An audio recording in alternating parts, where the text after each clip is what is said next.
সংশোধিত গণপ্রতিনিধিত্ব অধ্যাদেশ মন্ত্রিপরিষদের পাশ হওয়ার পরও তা পরিবর্তনের চেষ্টা করা হচ্ছে।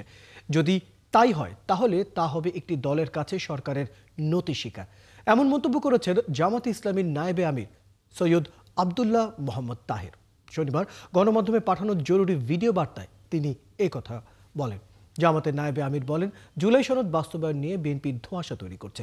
এর ফলে ফেব্রুয়ারির জাতীয় নির্বাচনের পথে অন্তরায় তৈরি হয়েছে। উপদেষ্টা পরিষদের বৈঠকে এর আগের সপ্তাহে গৃহীত আরপিওকে পুনরায় সংশোধন করা একটি দলের অন্যায় অযৌক্তিক আবদারের কাছে নথি স্বীকার করার শামিল বলেই আমরা মনে করি।